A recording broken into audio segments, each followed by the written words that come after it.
Yo, it's your boy Chaotic One, and I'm back with another one. But check it out. This one right here, it caught my attention because this lady said she worked a Hollywood Hills party and discovered something that she will never forget. Now, I don't know if it's true or if it's cap, but it's a very interesting story that's gonna have people talking. So, if you want to find out what she had to say, let's get into it and stay to the end. You don't want to miss this one. I used to work for a high-end catering company in Los Angeles, and one night I worked a party that still gives me the creeps. This submission to Spooky Scary Storytime came from Jamie. Her name has been changed, but she says when she was 23, she was working for this company that handled all kinds of high-profile events. The company did everything from charity galas to movie premieres to private parties in gated communities, and the rules were always the same because it was very professional. You didn't ask for photos, you didn't ask questions, and you pretended that you didn't recognize anyone, even if you did. Most of the events that she worked were exactly what you would expect. She said they were filled with wealthy people who were extremely well dressed. They would drink expensive champagne and eat these tiny bites of food that cost more than her entire weekly grocery bill. But the night in question that she is sharing the story about happened in the early 2000s, and she said she thought going into it that it was a Halloween party because it was near the end of October. You know, these stories right here, they always make me think of what's that movie called with Tom Cruise? Um I can't think of the name of it right off top. If you know the name, leave it down in the comment section. But it was a Tom Cruise movie with Nicole Kidman and Eyes Wide Shut. That's what it is. Yeah, every time I hear a story like this, I start thinking Eyes Wide Shut. Let's get back into it. The way that the company was structured was that everyone on staff for an event would carpool together in the catering van. And so on the night of this party, she and all her coworkers, as well as her manager, were in the catering van headed to the event when, right before they pulled up to this mansion in Hollywood Hills, her manager turns around from the front seat and she's like, same rules as always. This client values privacy above everything else. This is a corporate fundraiser, if anyone asks, and anyone that you see tonight, you did not see here. This was not unusual, as Jamie said, that this was sort of the same little speech they got anytime they were coming up to an event. But what was unusual was how nervous her manager seemed. And normally she was very calm and cool and collected. But she just seemed particularly tense. And so anyway, they drive down this private road past this gate and they get to the mansion. And Jamie immediately notices that there's no Halloween decorations outside. The mansion was surrounded by trees so thick you couldn't see the city lights down below. And she said she noticed an insane amount of security around the property. Another thing that stood out as a little bit strange on this night was that they wore plain black shirts as opposed to the normal shirts they wore with their company logo. She just thought, though, that it was because it was a black tie affair. And so they go inside, and the inside is beautiful, and there's white roses everywhere. And again, there's no Halloween decorations. All of these limos and nice cars are dropping off the guests as they're starting to arrive, and people are slowly being ushered in by security. And When you go to these type of parties, because I've been to mansion parties, know a few people that done had mansions. Um, I guess it's just the vibe of the person that you're dealing with. Sometimes you think an individual might be cool, taking you to a party like this, or even working for a company like this. You never expect to see any crazy things starting off, so you kind of be excited going in. I'm almost sure of it. I've been in that position before. But let's continue hearing what she had to say. she is walking around with a tray of champagne. Some people were people that she had seen on TV, others looked vaguely familiar, and the host was this beautiful blonde woman with a small birthmark that she did not recognize at all. There were about 150 people, give or take, but everyone just sort of smiled politely at each other and were having very light conversations. And she remembers saying to one of her coworkers, like, man, this party is stiff. They agreed that the whole party just felt rehearsed, like everyone there was pretending to have a good time instead of actually having a good time. But normal party, nothing out of the ordinary. And around 10 p.m. that night, her tray was empty and she had to go back to the main service kitchen to get more champagne. But she noticed that the party had filled in at this point and everybody was standing pretty close together in this main area. And the process of getting back to the service kitchen was sort of a pain. And so she had noticed that there was this hallway that seemed to lead off the back of the service kitchen into the main area where she was standing in, but that everybody else was using the main part of the house to move. And the guests are obviously not filtering in and out of the service kitchen. This hallway wasn't closed off or anything. It was just an arched door frame at the back of the room that seemed to be a shortcut. And so she was like, I'll just cut through there. It's easier. And so she enters the hallway and she noticed that it did seem to end in the service kitchen. And she starts to walk down it and she's sort of glancing at the walls and she notices all along both sides of the wall are these framed photographs. And it's a mix of group and family photos of what seem to be past parties and events at the mansion.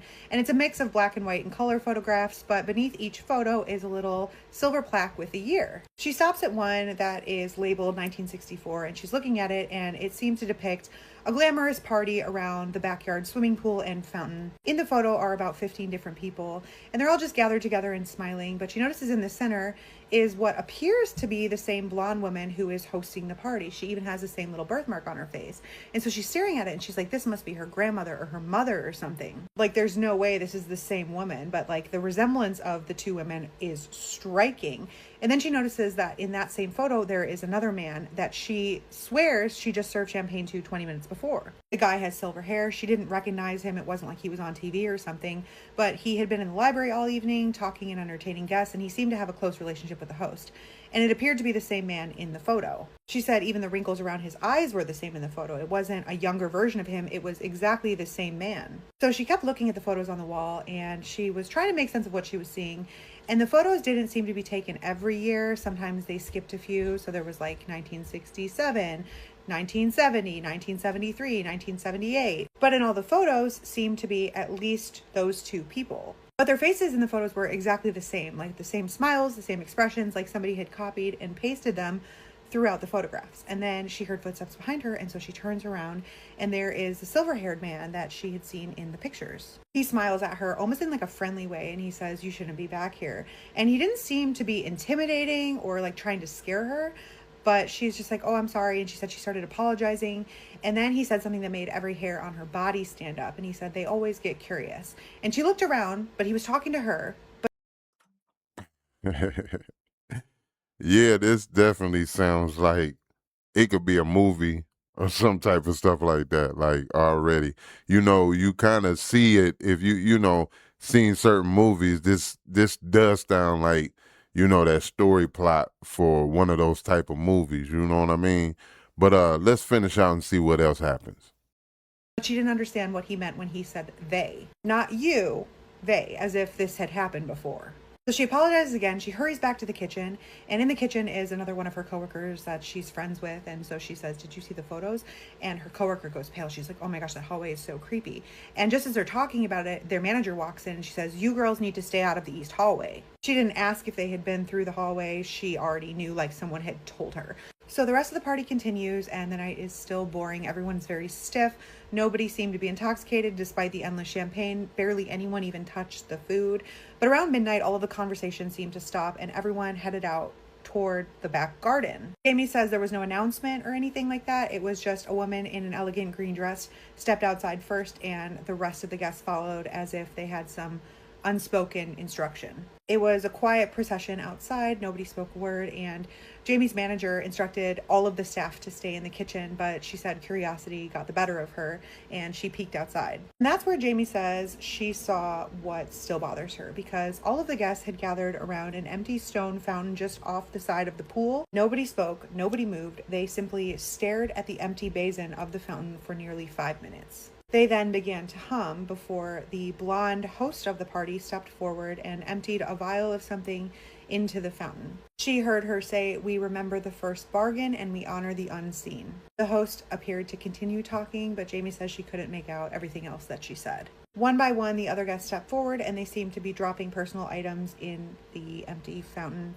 And she said she couldn't quite make out what these items were before her manager came out and told her to go back in the service kitchen. Jamie says she did as she was told, but then said that curiosity got the better of her and she had to see what was going on. And so she said she had to use the bathroom and snuck back out to the cracked door, where she watched everyone still gathered around the fountain, standing in a perfect circle, not speaking, just smiling at whatever was inside. She said from where she stood, the fountain looked completely empty besides whatever small objects they had dropped in. And then So far, man, I want to know: do y'all believe what you're saying? Like, with everything that's going on in these days, this could be possible. I don't know if it is. I don't know if it's cap. It's very interesting, but I could see things like this happening. Do you agree? Leave it down in the comment section. Let's finish up and see what else she had to say. She says just as soon as she had seen it, she blinked and it was over. Everybody stopped smiling all at once. They all started talking to each other and the party seemed to resume. By 2 in the morning, everyone had cleared out and they packed up the catering van and headed out. But on the way back, her coworker, who had also seen the pictures, pipes up from the back of the van and she's like, "So who else here besides Jamie saw the old photos?" She said, "What was going on with that? You know, that was so weird." And the manager who's driving pulls the van over on the side of the road and she whips around in the front seat. She says, "If anyone wants to continue working for this company, you need to forget this address." And Jamie says this was also odd and out of character for her manager because while she wasn't necessarily her friend, she had never shown this level of stern communication with the staff, especially seeming without reason. And so that was that. They got back to where they were headquartered and they went home for the night. But she says a few weeks after that, she and her coworker, who had also seen the photos, were suddenly let go without explanation. Neither of them had even had so much as a write-up, so it just felt very sudden. And both of them just received a short call that said their services were no longer needed.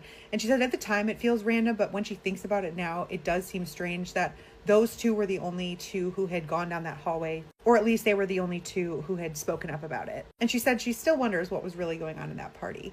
And even though years have passed, her curiosity still gets the better of her sometimes, and she will look up that address.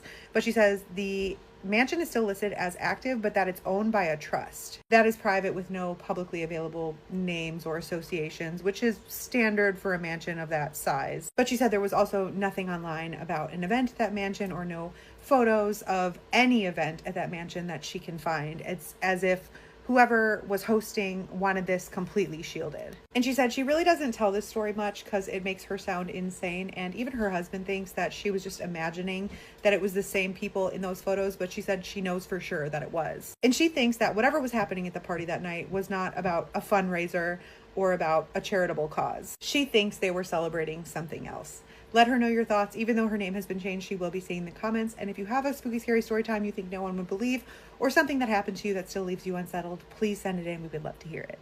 What do you guys think, man? You think her story is believable or do you think it's all cap? Leave it down in the comment section. Let's talk about it, man. You know, these weird stories like this, like I said, always remind me of Eyes Wide Shut. And that movie, every time I watch it, gives me a certain feeling of honesty in it. But what do you think? It's your boy Chaotic One. This right here is the KMHP TV YouTube channel. And if you rock with us, hit the subscribe button and hit the like button on this one and share it if you can. It helps the algorithm push us out. To the next video, I'ma holla. Peace.